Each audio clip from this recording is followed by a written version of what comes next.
Live do João.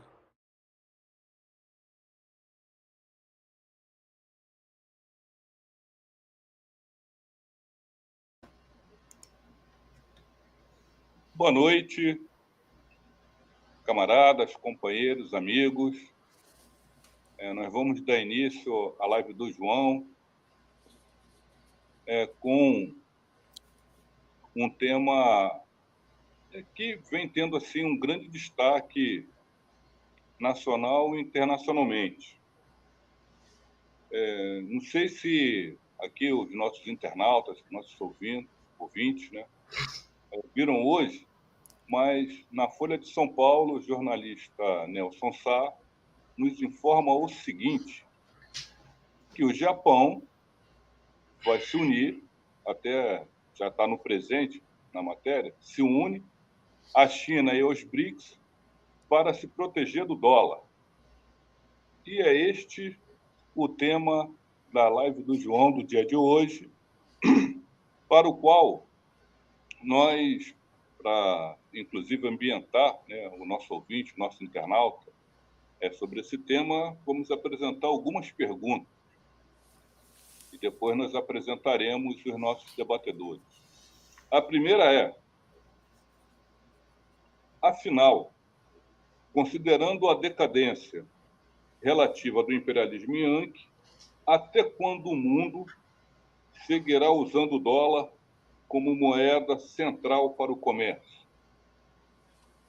Uma segunda pergunta, muito alinhada a essa, nos diz o seguinte: é possível substituir o dólar, reforçando assim as soberanias nacionais e acentuando a decadência dos Estados Unidos e restringindo as suas tentativas de seguir impondo a sua lógica destrutiva na maior parte do mundo?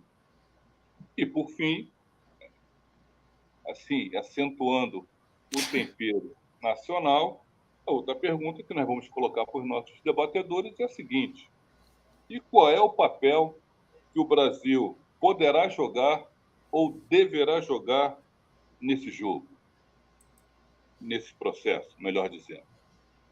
Então, essas são as questões da nossa live de hoje. E para debater esses assuntos, estão presentes aqui os convidados, né?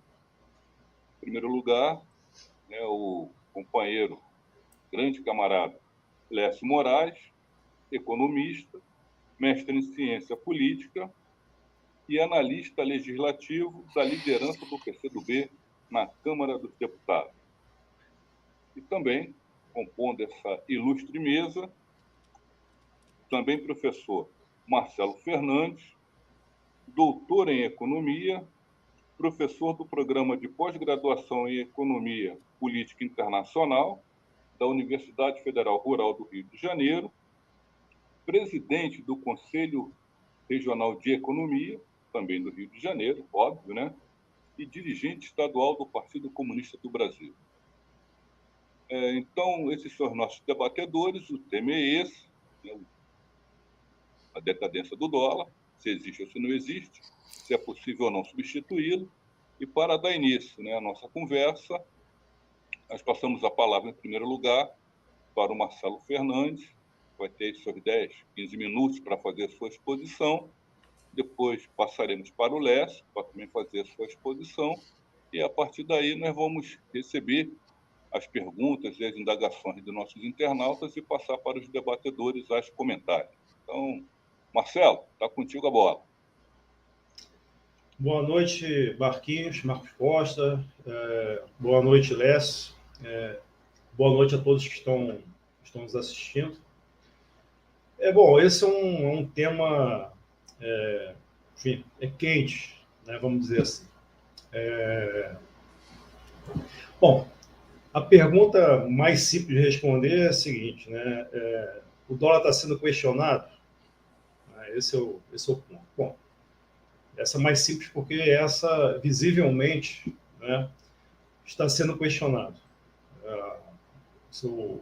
O seu papel, né, enquanto moeda central, né, e aí não só no comércio, mas em relação a comércio, investimentos, enfim. Ele, de fato, está sendo questionado, né? Bom, aí uma outra questão é se ela pode deixar de ser, digamos, o centro, a moeda central do comércio, investimento, etc. Né? Bom, isso pode também. Agora, eu sou um pouco menos otimista, né? Pelo menos no prazo, né? Em que isso poderá acontecer. Tá? Bom, a primeira coisa é a seguinte, que deve se falar, né? Essa posição que o dólar tem, né, no sistema econômico internacional dá uma vantagem aos Estados Unidos brutal. Tá? É uma vantagem que nenhum outro país tem. Tá? Uma vantagem imensa, gigantesca. E, evidentemente, que essa vantagem ela é alvo, né, agora mais do que nunca, provavelmente, está sendo alvo, né, de questionamentos. Agora, é importante dizer o seguinte, o dólar, essa posição que o dólar ele exerce, né, ele já era questionado já em meados dos anos 60, no período de Bretton Woods, né, quando o dólar ele estava vinculado ao ouro, né, porque o dólar vinculado ao ouro já era uma grande vantagem. Né, os franceses chamavam de privilégio exorbitante. Né, isso ali meados dos anos 60. Né, e já era questionado. Né, quando a quebra, né, de Bretton Woods, né, e aí o dólar ele passa a não ter mais qualquer lastro, né, com ouro e nenhum outro metal, enfim, tá? E aí, durante os anos 70, né, ele também é questionado. Né? Em meados dos anos 70, inclusive, né, se tinha a ideia, né, de que a moeda dos Estados Unidos, os direitos especiais de saque, desculpa, Estados Unidos, os direitos especiais de saque do Fundo Monetário Internacional, que havia sido criado lá em 67, os direitos especiais de saque, o 10, né, ele pudesse substituir o dólar, né, como moeda do comércio internacional. Né? Evidentemente, os Estados Unidos eles foram contra isso. Né? Eles foram contra isso. E aí há o evento clássico, né, que já foi muito estudado, que foi a subida da taxa de juros do Fed em 79, em outubro de 79, pelo Paul Volcker. Né? Ali, digamos, as grandes potências, naquele momento ali, né, deixaram de questionar o dólar, vamos dizer assim. Né? Certo? Então, o dólar era fraco nos anos 70, passou a ser forte, né, digamos, valorizado nos anos 80, né? Acabou a Guerra Fria, né? Evidentemente, os Estados Unidos foram um grande vencedor, enfim, enquanto sistema imperial, enquanto país imperialista, ele estava muito na frente de todos os seus outros concorrentes e continua, né, evidentemente. E o dólar, digamos assim, estava nadando de braçada. Né? Certo? Havia questionamento também, certo? Um questionamento que era feito, né, mais dentro da academia, principalmente, né, era de que os Estados Unidos haviam déficit gêmeos, né? Eles tinham déficit de transações correntes e um déficit de orçamento muito grande. Né? E que, por conta desses déficits gêmeos, o dólar, em algum momento, ele passaria a ser, enfim, ele iria não conseguir cumprir mais, né, o seu papel. Né? O que é interessante nessa análise do déficit gêmeo é que ele foi abraçado de certa forma, tanto pela esquerda como pela direita. Tá? Bom, o dólar continuou como a principal moeda, né, nos anos 90, início dos anos 2000, tá? Bom, e aí há assim, um evento, né, que foi a crise de 2008, né, provavelmente a pior crise do capitalismo. Né? O que aconteceu aí foi o seguinte, havia muitos autores, né, políticos, etc., né, que dizia que se houvesse uma crise nos Estados Unidos, o dólar, né, ele perderia, né, o seu padrão, né, deixaria de ser moeda central. O que aconteceu foi justamente o contrário. Tá? O que aconteceu foi justamente o contrário. O dólar, né, ele, naquele momento, né, ele foi a moeda, né, a principal moeda de demanda, né, dos investidores, especuladores, dos bancos centrais. Tá? Só que esse evento, né, na crise de 2008, que aconteceu nos Estados Unidos, começa nos Estados Unidos, aí ele traz, mais uma vez, digamos assim, uma grande insatisfação, né, não só dos países em desenvolvimento, como dos países das potências centrais.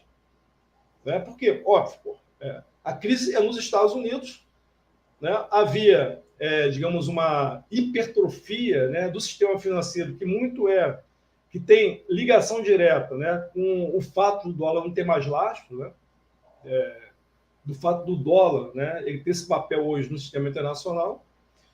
E, evidentemente, que aí, naquele momento, até as potências, de alguma forma, passaram a questionar também, né, esse papel que o dólar tinha, citando, né, o sistema monetário internacional baseado no dólar como uma das causas da instabilidade econômica do mundo. Né? Aqui eu lembro, né, o presidente do Banco Central, né, da China, em 2009, né, ele lançou um artigo, né, que foi publicado no site do banco, questionando o sistema monetário internacional baseado no dólar e sugerindo, né, uma criação de uma moeda internacional. Veja bem, presidente do Banco Central da China, né, sugerindo a criação de uma moeda, né, que não fosse de país nenhum, né, que fosse algo como os direitos especiais de saque do Fundo Monetário Internacional. Ali já havia se formado os BRICS, né? Eu lembro que no encontro, né, com o presidente da China e o Lula, se eu não me engano, no Rio de Janeiro, no Brasil, eu agora não me recordo, o Lula, né, o presidente do Brasil naquele momento, ele levanta essa questão, né, sugerindo, né, que os países deveriam levar essa proposta, né, do presidente do Banco Central da China adiante, ou seja, a criação de uma nova moeda, né, de uma moeda que não tivesse dono, né, que nenhum país pudesse manipular. Naquele momento, o próprio presidente da China, né, ele descartou essa possibilidade, né? Naquele momento, até porque fazia todo sentido ele descartar, porque, na realidade, a China, na época, e hoje ainda, é detentor de uma quantidade imensa, né, de trilhões, né, de dólares em reserva. Né? As reservas da China, as reservas internacionais da China são principalmente em dólar. Né? Então, realmente, isso seria um risco, né, se você, né, mudasse o status do dólar naquele momento, se você causasse uma desvalorização do dólar naquele momento. Né? Bom, e o atual momento, né, que eu acho que esse sim, eu acho que é o mais grave momento, é o de maior questionamento, né, do status do dólar, né, só comparado ao dos anos 70, mas agora talvez seja mais firme, ele ocorre por um motivo, né? É que os Estados Unidos já passaram a utilizar o dólar, né, como arma geopolítica. Tá? Passaram a utilizar o dólar como arma geopolítica. Né? Foi o caso, por exemplo, do Irã em 2012, e, bom, aconteceu com Cuba, aqui com a Venezuela, e principalmente agora, né, com o congelamento de metade das reservas internacionais da Rússia. Né? Então, usar o dólar como arma geopolítica, né, aí realmente, inclusive, não só a China, agora o Brasil, mas outros países, né, outras potências, passaram realmente a se questionar. Pô, se os Estados Unidos, se o Washington faz isso, né, com a Rússia, por exemplo, por que ele não pode fazer conosco também? Né? certo? Então, esse questionamento agora, ele vem principalmente disso, tá? Agora, os Estados Unidos, né, eles não ficaram impassíveis em relação a esses questionamentos, tá? Por exemplo, nos anos 70, né, a resposta foi a subida da taxa de juros pelo Banco Central dos Estados Unidos em 79. Mas tem um outro caso que eu quero lembrar, é o seguinte,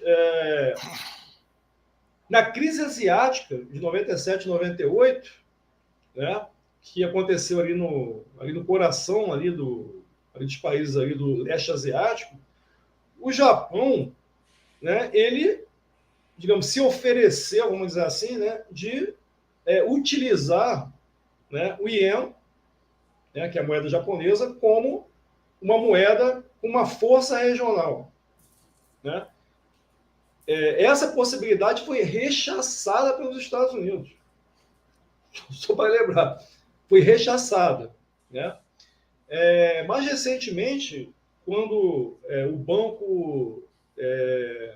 bom, aí uma outra coisa que depois que o Lécio fazer a primeira intervenção dele, eu posso voltar novamente, mas quando foi fundado o Banco Asiático de Infraestrutura, né, que tem digamos, o seu principal acionista, a China, né, os Estados Unidos viram, né,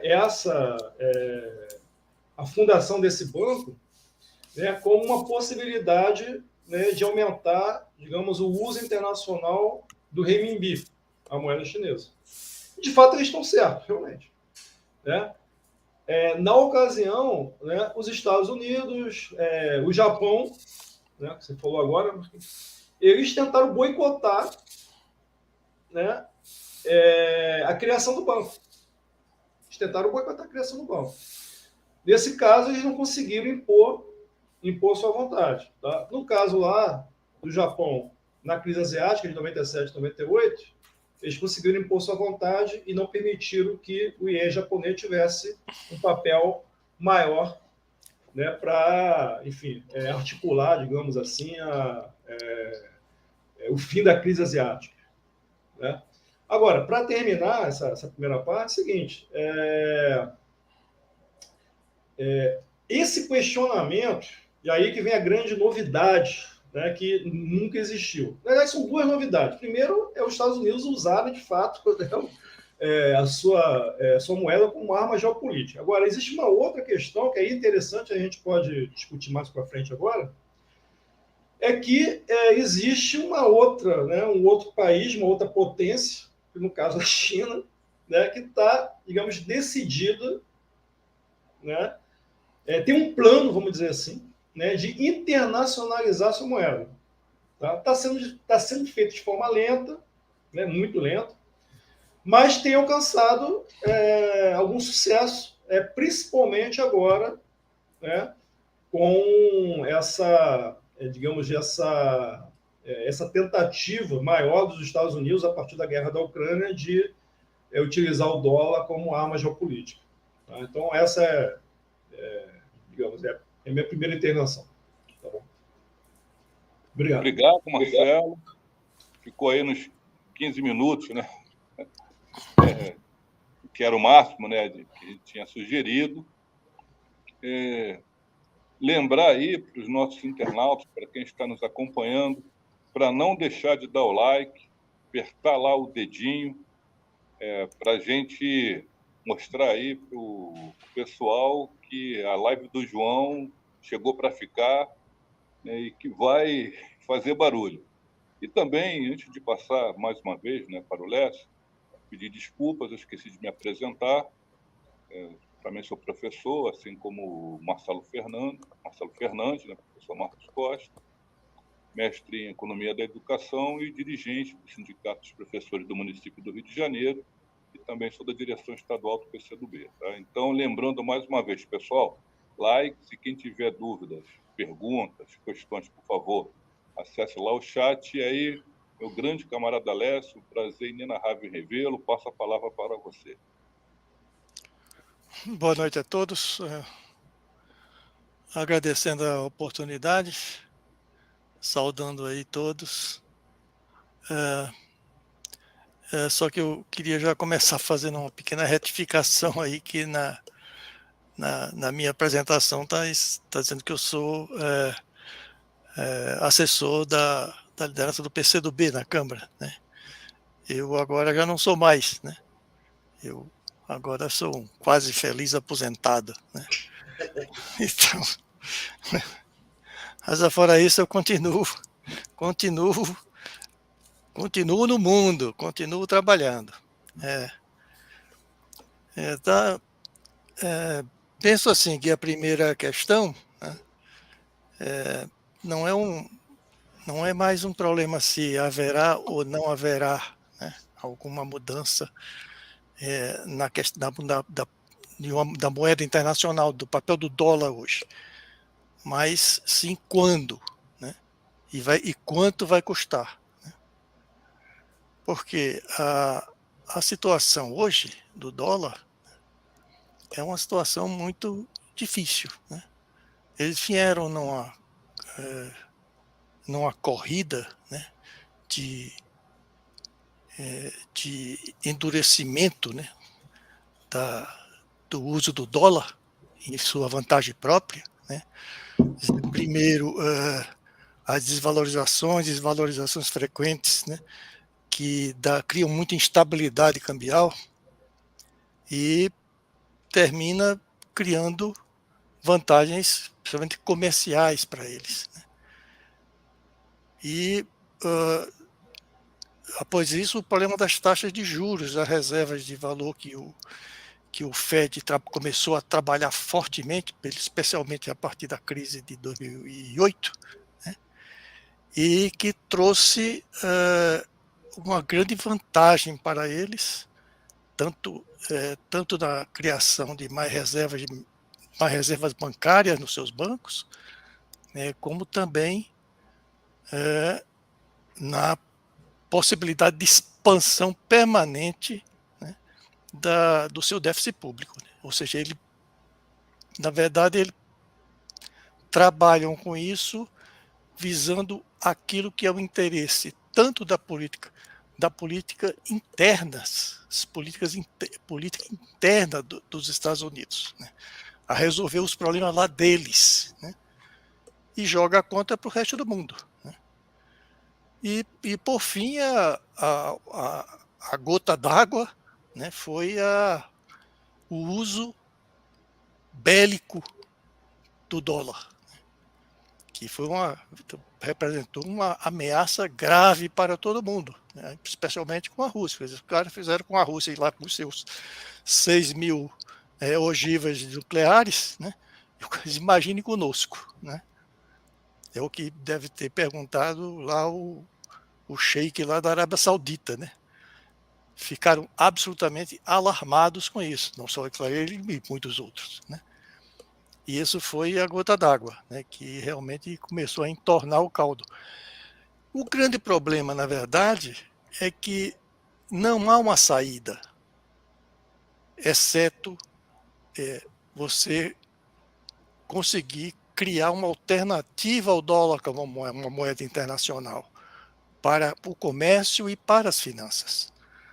Porque definitivamente os Estados Unidos não são mais capazes de negociar qualquer regulamentação para o dólar com os outros países que, ao mesmo tempo, atenda os interesses mínimos dos outros países e também garantir os interesses internos que existem em relação ao dólar, internos dos americanos. É impossível. Por quê? Porque simplesmente há dólar demais. Não existe, por exemplo, um novo acordo Plaza. Em 85, eles forçaram a valorização do iene e das moedas europeias, principalmente o marcos e o franco. Eles forçaram, e com isso, por quê? Porque os Estados Unidos o dólar estava muito valorizado e os Estados Unidos começou simplesmente a vazar a produção interna e comprar tudo fora. Então eles tentaram reverter isso na mão forte. Mas ali ele só precisava negociar com o Japão, a Grã-Bretanha, a Alemanha e a França. Todos territórios ocupados, tutelados, militarmente tutelados. Então, estava tudo resolvido. Agora já não é mais assim. Boa parte dos dólares que existe hoje no mundo não está mais na esfera dos Estados Unidos. Então, a possibilidade de haver qualquer mudança simplesmente não existe mais. Por isso que a mudança hoje é absolutamente necessária e é fundamental, porque simplesmente não há outra saída. Os Estados Unidos, com o dólar da forma como está sendo hoje, além dos problemas econômicos e além dos problemas geopolíticos, né, dos problemas militares, né, ele não consegue, né, qualquer mudanças na taxa de câmbio, por exemplo, eles afetam o preço de tudo que é produzido no mundo. Ele pode aumentar o preço de um artigo e prejudicar, né, o país por conta disso, ou fazendo o contrário, desvalorizando a moeda, fazendo aumentar a dívida interna, a dívida que o país tem em dólar, podendo levar o país à bancarrota, né? Então, se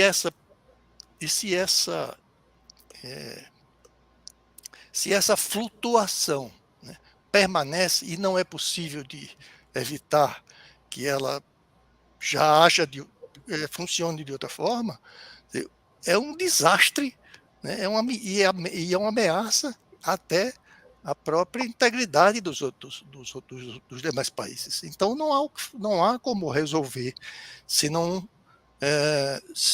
a partir, pelo menos do que eles chamam hoje de sul global, não haja uma mudança nessas regras e haja um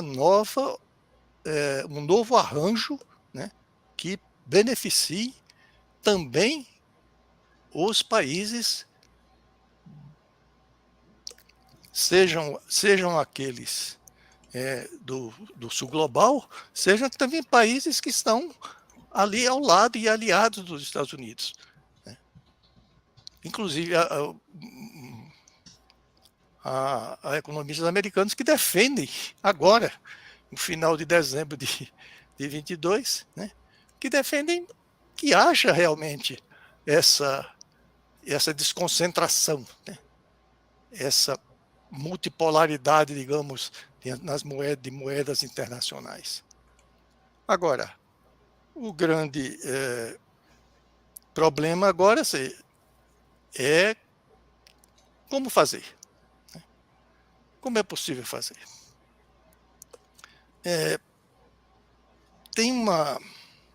Hoje, a tendência principal é um projeto de criar uma câmara de compensação internacional, em que as moedas, né, seriam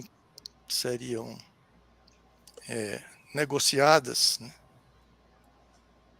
transacionadas nessa câmara de compensação, que faria, a partir daí que a moeda entra na câmara de compensação e sai uma outra moeda para o outro país, né, pagando ou recebendo, né. Essa é uma fórmula clássica de todos os sistemas bancários do mundo, né? Todos têm a sua câmara de compensação, né? O Banco Central onde acontece a transação entre os bancos é no Banco Central. E qualquer país é assim, né? E funciona exatamente desta forma. A diferença que haja também com moedas diferentes, né, que haja convertendo moedas, não faz muita diferença, digamos, de qualidade, né? A grande questão, nesse caso, e é um grande problema, é que essas câmaras de compensação que existem são garantidas por uma força maior. Nos bancos, nos sistemas, nos bancos centrais, ele é garantido pelo governo. Ele é que diz se que a qualquer momento aquela câmara de compensação não vai parar. E se parar, quando é que vai voltar? Então isso é um problema crucial. E o outro, naturalmente, é o problema da segurança, né? Da segurança das transações, num mundo em que a pirataria, né, e o hackeamento, né, não é um inimigo muito importante, né? Então, o que é possível fazer? Para organizar essas câmaras, é preciso que se ultrapasse várias etapas de regras de segurança, de regras a parte de esqueci aqui o nome, que é a forma como as coisas funcionam, né? E as garantias e contra-garantias que vão ser dadas, porque os participantes são todos entes internacionais, são países. Então, se a moeda de um país, né, começar a causar problema na Câmara de Compensação, não é fácil resolver esse problema. Porque você lida com um ente independente. Todos são, naquele caso, iguais, exceto, naturalmente, a força política e a força militar que está por trás do poder de cada Estado. Então, para resolver esses problemas, é preciso, naturalmente, que haja uma concertação. Mas no campo, vamos dizer, no campo do sul global, né, no campo do BRICS, não existe digamos assim, uma harmonia, né, permanente entre os seus membros. Há problemas, né? Há fortes dissensões, como, por exemplo, o caso especial da Índia e a China, que são países que estão em guerra, né? Eles oficialmente estão em guerra desde 1962. Né?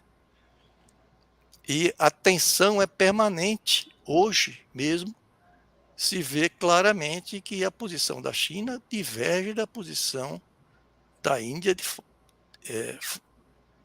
de uma forma relevante, né? Que, inclusive, ficou claro agora na questão do aumento dos membros do BRICS, né?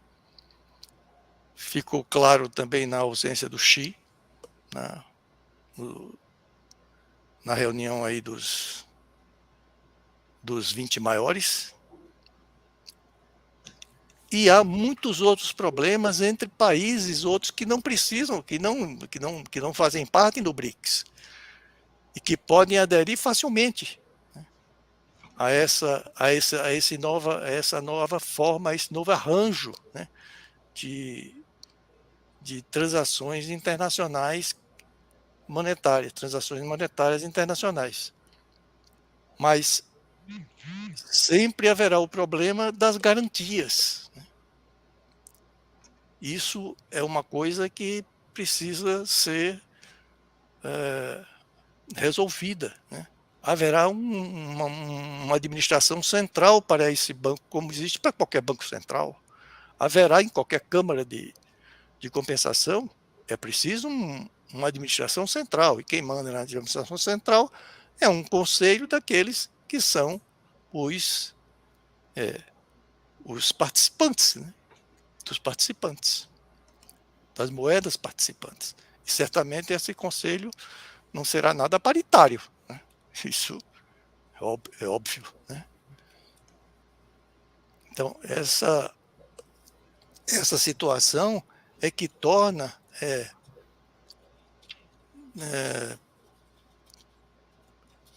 mais incerto quanto tempo será possível para que esse tipo de arranjo, né, seja concretizado. Embora, de uma forma ou de outra, mesmo sem esse arranjo,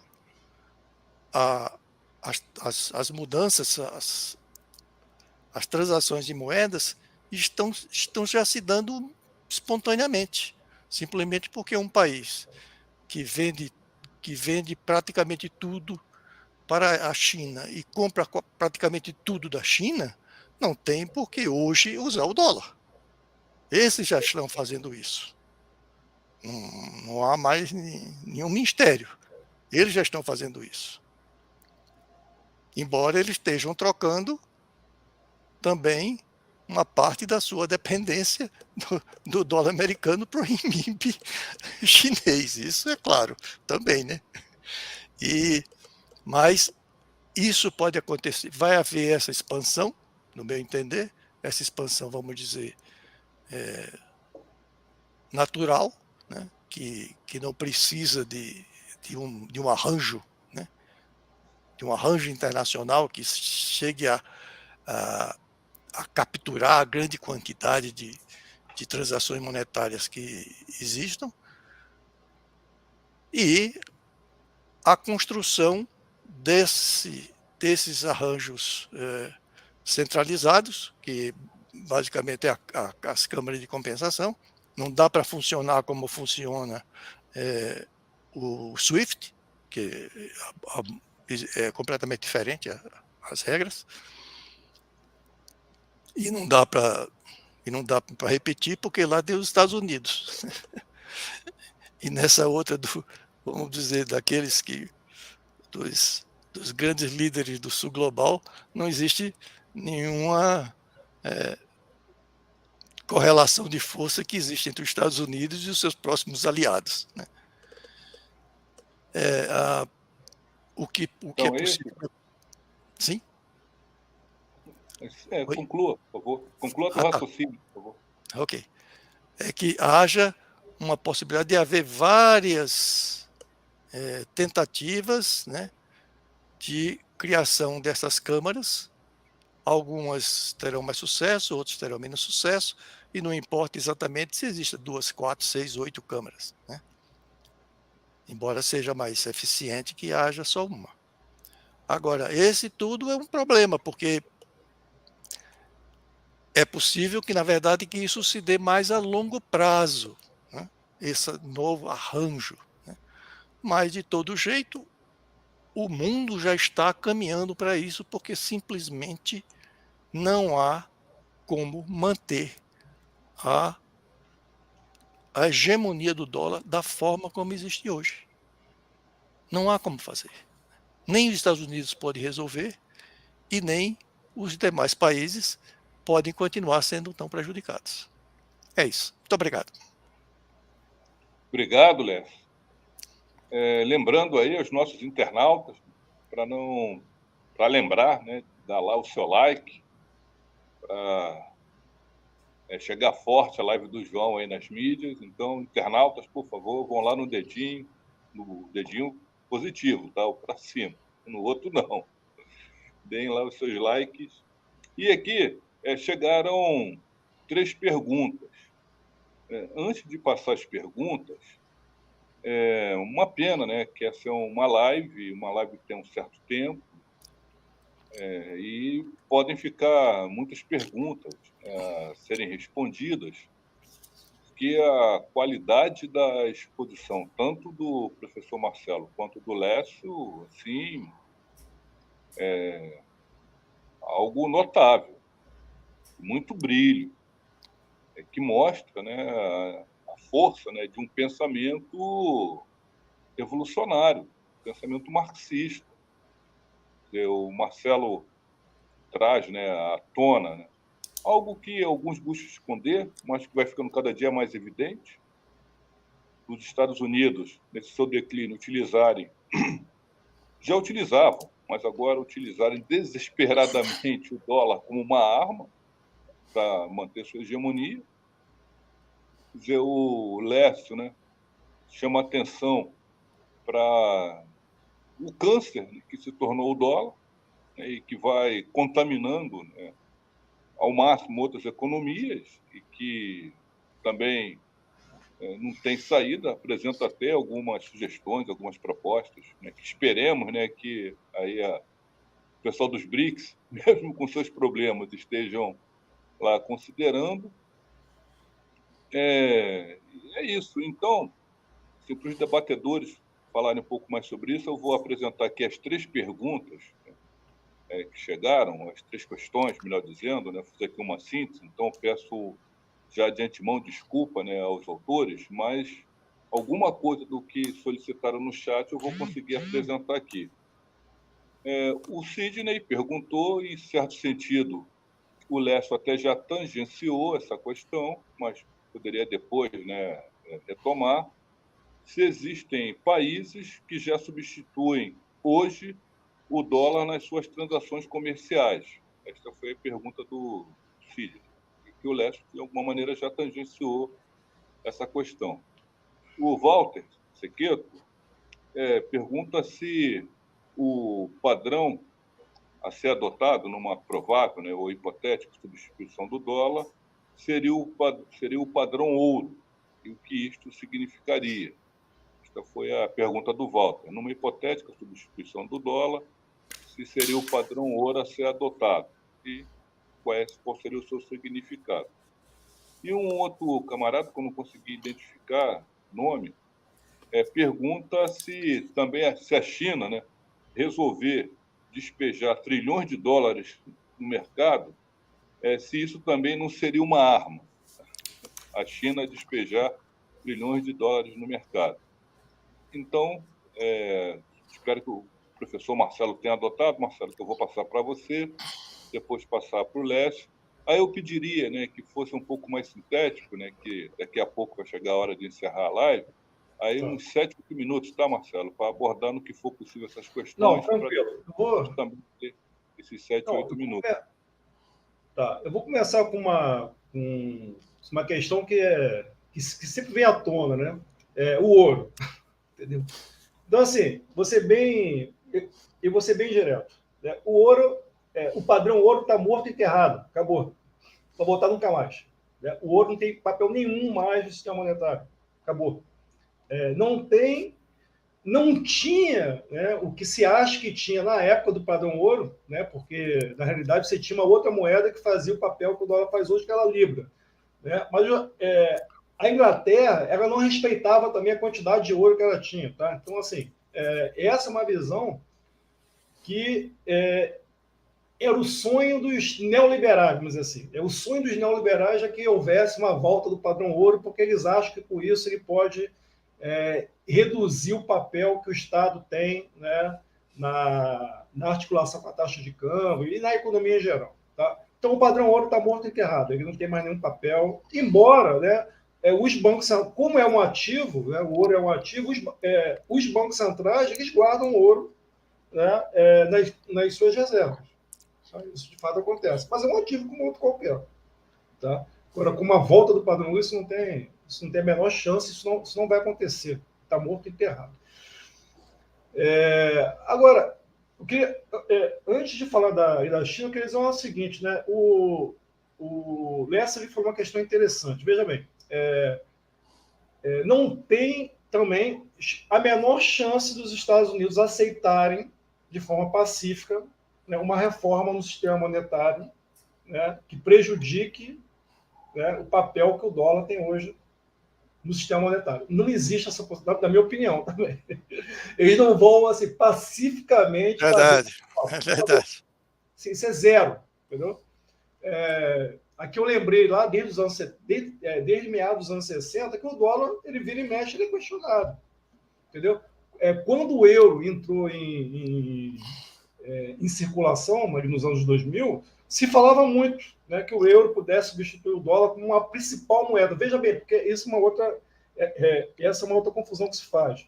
É um mundo, né, que tem várias moedas. Os estados nacionais, né, cada estado nacional, a maioria dos estados nacionais imita a sua própria moeda. Agora, poucas moedas fazem um papel, né, de moeda internacional. Né? Libra, o Ien, o euro, né, o franco suíço, né, e agora, né, com a internacionalização do renminbi que está sendo feita pelo Estado chinês. Né? A questão toda é que o dólar está no topo. Né? Aí a pergunta é a seguinte: o dólar vai sair do topo? Essa é a questão. Enfim. Bom, isso em algum momento eu acho que vai acontecer também, mas eu não sou tão, digamos, otimista, né? Quanto o Lécio. Eu acho assim, que não está tão próximo isso. Mas, enfim, essa é uma outra questão. Tá? Agora, em relação aos trilhões de dólares que a China tem em torno, a última vez que eu vi, estava em torno de 3,2 trilhão de dólares. Tá? Agora, repare, nem todas essas reservas, nem todos esses 3,2 trilhões de dólares é em dólar. Ele guarda euro, né? Ouro, provavelmente, só que isso não é informado. Tá? Agora, veja, vamos dizer, né, supondo que a China guarde 3 trilhões. Né? 90% do que ela tem guardado é em dólar. Vamos botar os 3 trilhões. Vamos lá. Veja, isso é um problema, isso é mais um problema da China do que dos Estados Unidos. Essa que é a questão, entendeu? Porque se a China despeja esses dólares no mercado, o que deve acontecer? Uma desvalorização do dólar. Percebe? Então, esse é problema de quem? É problema da China, porque ela está com o ativo que vai ser desvalorizado. Né? Se você imaginar que tem 3 trilhões de dólares em dólar, né, nas suas reservas, uma desvalorização, por exemplo, de 10% significa 300 bi a menos, 300 bilhões a menos. Certo? Então, assim, esse é um problema maior para a China do que para os Estados Unidos. Tá?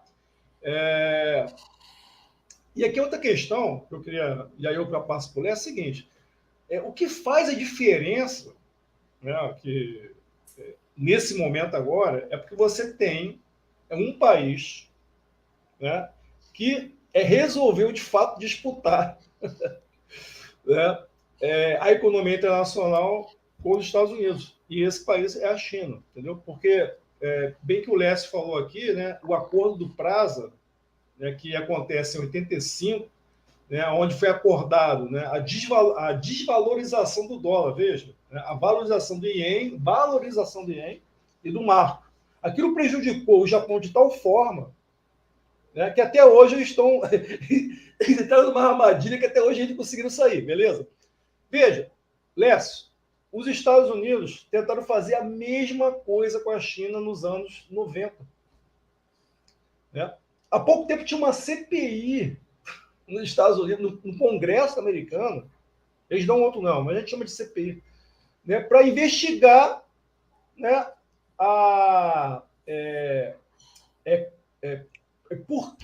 como, né, que o Estado chinês mantinha o renminbi desvalorizado. Né? Eles tentaram de tudo durante os anos 90, anos 2000, fazer com que a China valorizasse o renminbi. Só que a China, ela não se... ao contrário do Japão, ela não se curvou. Então, eu acho que um aspecto fundamental desse momento agora é que você tem um país, de fato, né, que disputa, né, com os Estados Unidos, né, inclusive na fronteira tecnológica. Tá?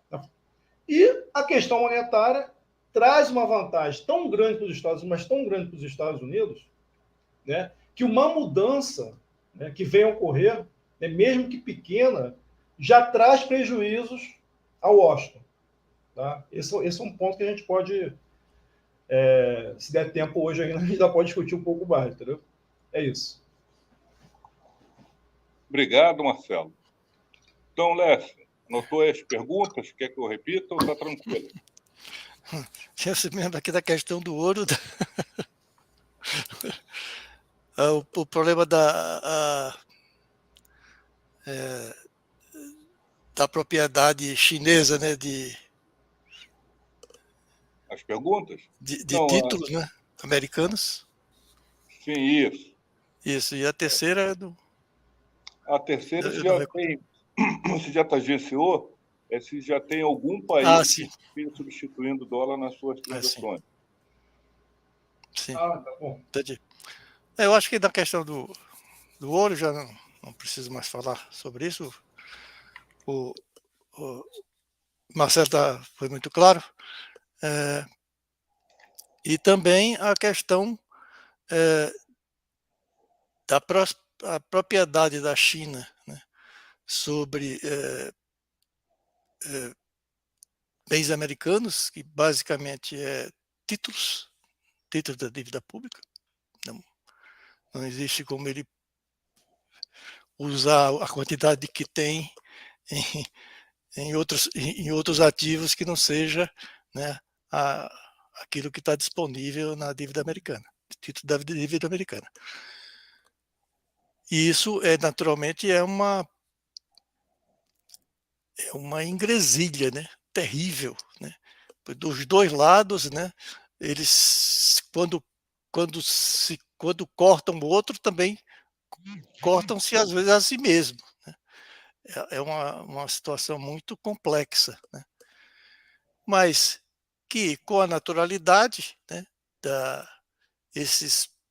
uma parte dessas propriedades provavelmente irão se deslocando. Né? Agora, realmente, para o ouro não será. O ouro será sempre uma reserva de segunda, terceira categoria, né? Hoje. A questão dos países, especialmente países do Sudeste Asiático, né? Quase todos eles, inclusive, incluindo até a cidade de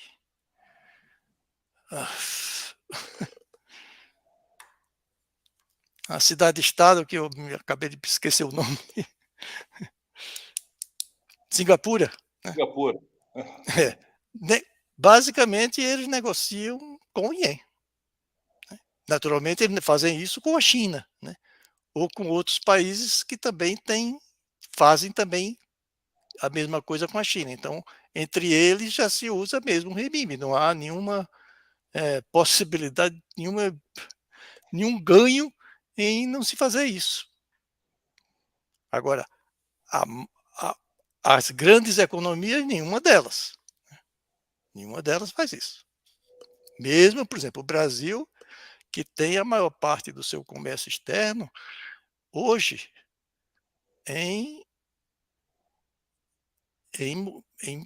com a China, e não mais com os Estados Unidos ou com quem quer que seja. Então, se o país quiser mudar para o renminbi, na proporção, né, os Estados Unidos fica em segundo lugar, e o renminbi hoje daria algo como mais de 100 bilhões de dólares, né, em renminbi. Renminbi, né, não sei como é que pronuncia isso. Renminbi. Renminbi, isso. Aprendi. E poderia fazer isso sem nenhum tipo de problema. Não haveria nenhuma mudança na nossa economia interna. Ficaria até mais protegida. Mas isso não é do interesse mesmo da classe dominante. Não é. Então não haverá isso. Então aí são outras questões que envolvem, né, desde a ideologia, né, até a facilidade de usar o dólar, né, também com outras finalidades que a China ou o renminbi não consegue oferecer, como, por exemplo, colocar em dinheiro em paraísos fiscais. Então, isso aí o renminbi não faz, o dólar faz, né? Então, há muitas vantagens, né, inclusive essas escondidas, né, que não permitiria, por exemplo, que o Brasil fizesse isso hoje. Por fim, o Marcelo disse que eu estava otimista, né? Então, na verdade, eu não estou otimista, porque o que eu acho é que esse processo é um processo muito complicado. Há várias possibilidades dele ir se desenvolvendo aos poucos. Podem demorar uma década, 2 décadas, né? Quem sabe? O grande problema disso tudo é que, nas condições que existem hoje no mundo, o problema é do sistema mundial, e também dos estados, é que, na situação que nós criadas já hoje e que vai se aprofundar, ela ou pelo menos repetiria a mesma situação que aconteceu em mudanças de hegemonia passadas. Haverá guerra. A sorte, pelo menos, pode-se dizer isso, é que existem bombas atômicas, porque senão os Estados Unidos já estariam desembarcando. Haveria uma guerra desse tipo. A bomba mundial e os caras dizem, bom, então a gente vai devagar. Então pode ser que seja diferente, né? E esse realmente é um risco, é uma ameaça que não é pequena para a humanidade. Os Estados Unidos não vão largar o osso. Então, por enquanto, acho que as bombas atômicas não estão nos protegendo, mas ninguém sabe até quando. Esse é difícil, é realmente uma situação difícil, né? Então, aí posso dizer que eu não sou exatamente um otimista. Muito obrigado. Uma profunda reflexão, camarada Lécio. Nós ainda temos um tempinho, então eu queria combinar com os nossos debatedores e também com os nossos internautas, pedindo mais uma vez para lembrarem, né, quem ainda não deu, de dar lá o seu like, fazer as suas considerações finais. O Lécio, agora, na sua última intervenção, levantou 2 questões assim, importantíssimas, né? Que o Marcelo já tinha tocado, que é o problema da resistência que o imperialismo vai opor a qualquer tipo de mudança, por mínima que seja, em especial em relação ao confronto com a sua moeda. Isso é um problema. E também o Lécio levantou uma outra questão que eu gostaria que o Marcelo também se posicionasse, e outras coisas que ele queira se posicionar, em relação ao Brasil nesse processo. O Lécio já colocou algumas dificuldades, né? Levando em conta, né, a nossa elite dirigente, vamos chamar assim, né, nossa burguesia decadente, do Brasil ser atorativo nesse processo. Mas aí, Marcelo, gostaria de saber o que você acha. Você já faz suas considerações finais, depois eu passo para o Lécio fazer as considerações finais dele, a não ser que você levante, né, alguma polêmica muito grande que obrigue o Lécio também a responder até a trepa, e a gente não vai sair daqui, tá? Estou tentando pensar aqui numa polêmica aqui, entendeu? O Léo fala assim, não, você está totalmente errado. Mas eu agora não estou pensando, eu não tenho... Mas não me vem à mente nada assim agora assim, tão polêmico. Não, veja bem, em relação ao Brasil, né, essa pergunta também foi do nosso camarada Altair, tá? Então, em relação ao Brasil, é o seguinte, eu cheguei a comentar aqui na primeira parte, né, que logo no início da constituição dos BRICS, né, a primeira pauta, né, que foi levada foi o quê? Foi a questão do dólar. Isso lá em 2009. Né? Aqui eu contei, né, que o presidente, né, do Banco Central, o Banco do Povo, né, que é o Banco Central da China, havia levantado, né, essa possibilidade de que deveria haver uma reforma no sistema monetário, né, e a criação de uma nova moeda. O Lula, ele abraçou essa ideia, ele foi, digamos assim, o presidente na época que abraçou a ideia. Né? Só que a própria China, ela digamos, retirou a proposta. Né?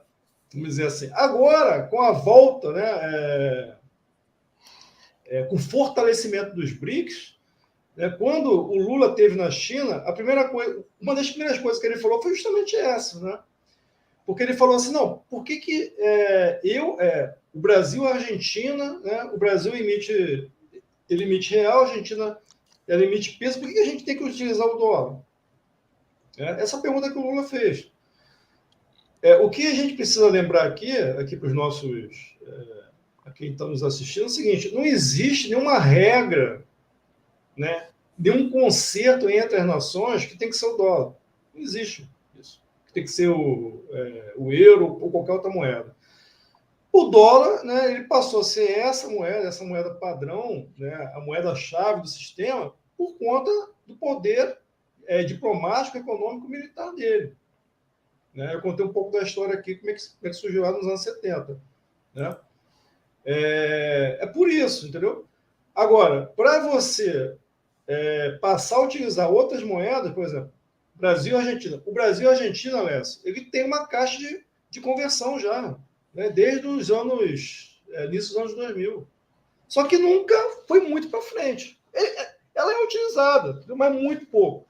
O Brasil acabou de fazer agora, por conta de uma iniciativa do Lula, né, uma caixa de conversão com quem? Com a China. Entendeu? Só que, veja bem, os empresários, eles não são obrigados, né, a utilizar a caixa de conversão em renminbi. Eles não são obrigados. Então, para isso acontecer, o Brasil vai ter que galgar, digamos assim, né, escadas, né, no sistema econômico internacional. E aí, crescer economicamente, produzir mais, né, ter mais relevância, né, no cenário internacional. É só assim que o Brasil vai conseguir, né, ter um papel mais ativo, né, em relação à criação de uma nova moeda, como você está falando, por exemplo, dos BRICS, etc. Veja o caso do renminbi. Né? É um caso... a China é um caso, né, extraordinário. Por quê? Veja, o papel que a moeda chinesa tem não espelha o poder econômico da China. A China é o maior exportador do mundo. Entendeu? É o maior exportador do mundo, mas uma parte pequena, né, do comércio é feita em quê? Em renminbi. Né? Certo? Então, assim, não é uma mudança fácil. Agora, só que uma última coisa, né? Então, já indo para as considerações finais mesmo. Né? Eu já escrevi um artigo sobre isso, inclusive. Né? Eu digo assim, que o dólar ele não tem mais a hegemonia, né? Não naquele sentido do Gramsci, né? Que era, digamos, o convencimento. Né? Você convencer, né? Digamos, os outros países a aceitarem, né, o dólar, porque supostamente ele seria a melhor escolha. Eu não acho isso. Na verdade, os países, né, as grandes potências, né, entendem que eles estão, digamos, numa armadilha do dólar. Né? No trap dólar, vamos dizer assim. Eles estão numa armadilha. Só que eles têm muito pouco a fazer. Né? Eles têm muito pouco a fazer. Por quê? Porque o poder dos Estados Unidos... Né? Alguém falou aqui, 800 bases militares. No mundo é muito desigual. Né? O Japão é um protetorado dos Estados Unidos, não é isso? Né? Então, assim, o poder dos Estados Unidos é muito desigual em relação às outras potências. Né? Então, assim, os países não estão satisfeitos. As potências não estão satisfeitas com o papel que o dólar exerce no sistema monetário internacional. Só que não conseguem fazer muita coisa para mudar isso. Essa que é a questão, do meu ponto de vista. Ele não consegue encontrar, digamos assim, uma saída, né? Digamos, um acordo, né? Que mude esse atual estado de coisas. Aí eu concordo com o Lécio, aí eu vou concordar com o Lécio diretamente. Os Estados Unidos não vão aceitar qualquer mudança, não há essa possibilidade, né, de haver um conserto, né, que os Estados Unidos sente com o G20, o G7, seja lá quem for, né, que faça com que eles reduzem, né, essa vantagem que ele tem, né, de emitir a moeda, digamos, a moeda central. Isso não vai acontecer. Né? Pega o caso, e aí, aqui para finalizar mesmo, né, um caso recente, que foi, acho que o Lécio também, acho que ele chegou a comentar sobre isso, pós-crise de 2008. Né, de 2010 a 2013, né, os Estados Unidos fizeram uma coisa que ficou conhecida como quantitative easing, né, que simplesmente era o quê? Era uma forma de desvalorizar o dólar. Desvalorizar o dólar. Para quê? Para poder aumentar sua produção, para poder exportar mais, às expensas dos outros países. Aí o que os outros países fizeram? Buscaram desvalorizar sua moeda também. Ou seja, cada um foi para o seu lado, entendeu? Cada um buscou resolver o seu problema. Mas por quê? Porque os Estados Unidos, em primeiro lugar, ele buscou resolver o seu problema interno. Aí eu acho que o Lécio falou muito bem também no início da fala dele. Né? O seu problema de política interna, né? E os outros países que se danem, né? Que vão brigar entre si. O Guido Mantega falou na época, né? Na época que ele era ministro da Dilma, ele falou assim: há nesse momento agora uma guerra de moedas, porque todos os países estavam tentando desvalorizar suas moedas. Então, o país que poderia, os Estados Unidos, articular, teria mais capacidade de articular uma saída em comum, ele quer que todo mundo se ferre. Ele está resolvendo os problemas internos, entendeu? Então, assim, há pouca possibilidade, né? E aí enfim, esse é o lado ruim da coisa, né? Há pouca possibilidade de você conseguir, né, resolver esse problema de forma pacífica. Né? Há muito pouca possibilidade. Tá? Então, a tendência é realmente que você entre numa situação de grande instabilidade, né? Na medida em que o dólar passe a ser menos utilizado, né, nas finanças e no comércio. E só uma coisa aqui, Lécio. Na realidade, o renminbi ele é usado numa praça financeira, né, que foi digamos, uma tentativa, até onde eu entendo, bem sucedida da China, em, digamos, abrir a sua conta financeira, que é onde? Que é em Hong Kong. Ali em Hong Kong isso é utilizado. Né? Em Singapura também parece que tem alguma utilização também especulativa, vamos dizer assim, né?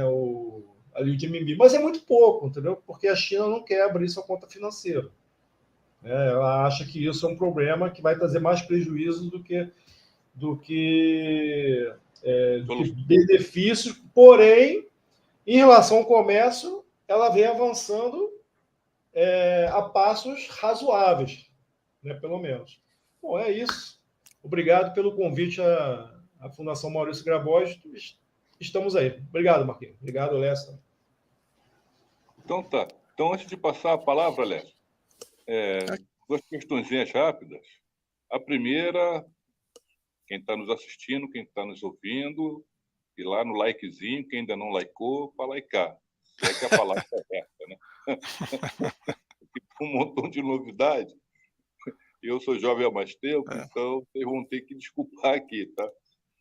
E a segunda questão, muito interessante. Só uma reflexãozinha, tá? Eu peço aí a vocês, não sou debatedor, mas só um minuto apenas.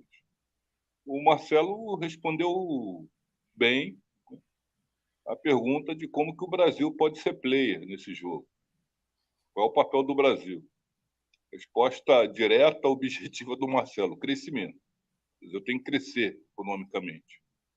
O problema, né, Marcelo, é que nós sabemos disso, embora não esteja te passando a palavra agora, mas sei que você concorda, é que o Brasil tem que se reindustrializar. Essa é a primeira providência para se ter esse crescimento. Aí, como eu vou passar já a palavra para o Lécio, não vou desenvolver isso aqui, até porque eu não sou debatedor, mas o país virou uma grande fazenda, exportador de commodities, e não disputa mais, talvez com raríssimas exceções, a fronteira da ciência, tecnologia e da inovação. Então, tem um desafio enorme, que é o de se reindustrializar em novas bases, de uma forma contemporânea, enfrentando os problemas atuais. Senão, também vamos ficar só na vontade, no desejo, né? Mas eu acho, né, aí estou sendo otimista mesmo, que existem perspectivas difíceis, não vai ser fácil, tem toda a chamada correlação de forças aqui no Brasil, tem a elite, né, que o Lécio já caracterizou bem, que joga contra o país, mas, assim, passando essa palavra para você, para suas considerações finais, crescimento, industrialização, reindustrialização na fronteira tecnológica. Eu acho que essa é a saída para o Brasil poder, né, ter, de fato, uma participação ativa nesse jogo. Vai lá, camarada Lécio, para suas considerações finais. Nisso questão aí, realmente eu concordo com você, embora eu não seja mais assim nenhum grande entendedor de desenvolvimentismo. Mas eu acho que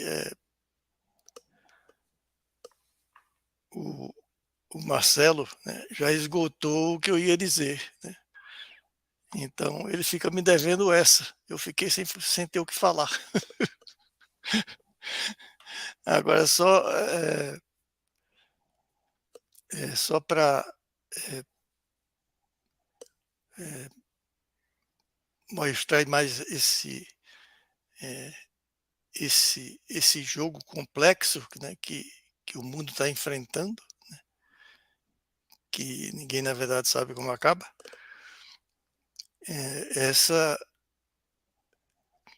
O papel da China, né, é um papel que é o fundamental, é o centro de poder que existe hoje, alternativo, junto com as ogivas russas, mas ela também busca, sem dúvida, aquilo que é o interesse da China, né? E temos que trabalhar sempre com essa percepção, né? Porque ela não só faz isso, como ela já fez em vários momentos, como o Marcelo lembrou, em vários momentos, ela fez o que era interessante para ela e os outros que se arranjassem sozinhos, né? Especialmente naquela questão que agora, por exemplo, em 2009, né? A situação que foi criada em 2009, que ela tirou o corpo. Então, isso é uma coisa que a gente tem que estar sempre em mente também. O Brasil também precisa cuidar dos seus interesses, o que infelizmente a gente não está conseguindo fazer. Mas é essa a grande questão, que é a chave também do nosso desenvolvimento. É isso, gente. Obrigado pela oportunidade. Obrigado, Lécio. Obrigado, Marcelo. Obrigado também aos internautas, né, que nos acompanharam e nos assistiram até esse momento. Acho que foi um excelente debate, uma excelente live, com muita densidade, com muito conteúdo, com questões, várias questões que poderiam se desdobrar em outras lives. algumas até ir além de uma live, né, que são questões de fundo que interessam os comunistas, mas interessam também a humanidade. Assim, bem, por aqui nesse aspecto, mas foram questões muito importantes, né, que foram apresentadas.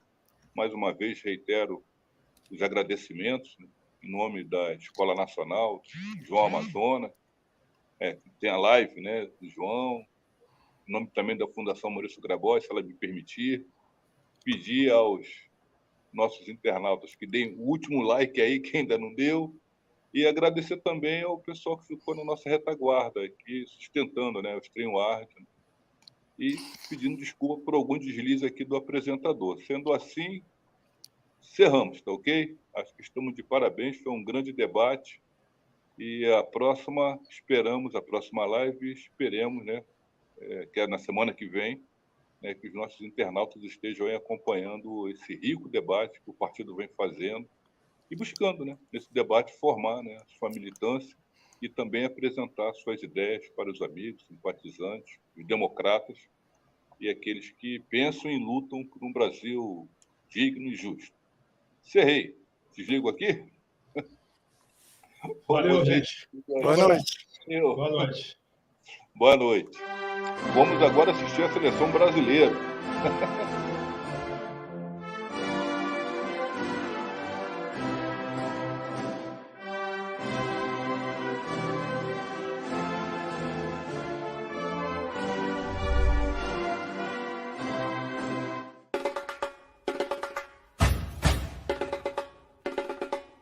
Live do João.